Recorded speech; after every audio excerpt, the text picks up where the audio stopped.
지난해 한동훈 검사장의 휴대전화를 압수수색하는 과정에서 폭력을 행사한 혐의로 기소된 정진웅 울산지검 차장검사가 1심에서 징역형의 집행유예를 선고받았습니다.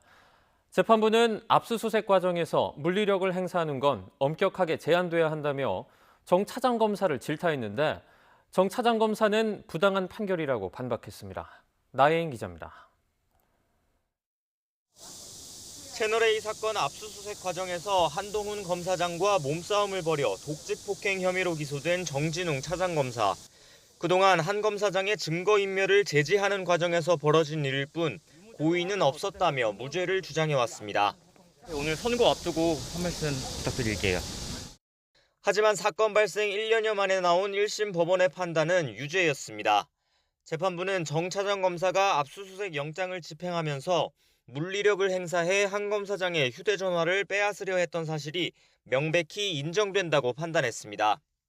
몸싸움 끝에 두 사람이 바닥에 쓰러진 뒤에도 행동을 멈추지 않은 점을 보면 범행 가능성을 인식할 정도의 미필적 고의도 있었다고 봤습니다. 한 검사장이 증거인멸을 시도했다는 주장은 입증할 객관적 증거가 없고 설령 그렇다 하더라도 말로 제지하는 등 다른 방법을 먼저 썼어야 한다고 지적했습니다. 다만 정 차장검사의 행동으로 한 검사장이 전치 3주 상해를 입었다고는 볼 수 없다며 가중처벌해야 한다는 공소사실은 받아들이지 않고 징역 4개월에 집행유예 1년을 선고했습니다.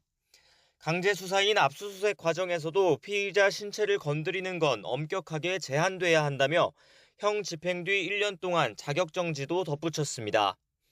상기된 얼굴로 법정을 나온 정 차장검사는 부당한 판결이라며 항소 의사를 내비쳤습니다.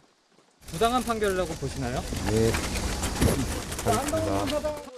피해자인 한동훈 검사장은 자기 편 수사를 보복하려고 없는 죄를 덮어 씌우려 한 권력의 폭력이 바로잡히는 과정이라 생각한다고 밝혔습니다.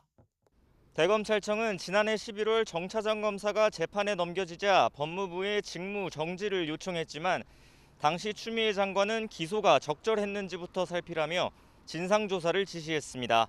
하지만 1심 판결이 확정되면 정 차장검사는 직무 정지나 자격정지 처벌과 별개로 공직을 계속 수행할 수 없습니다.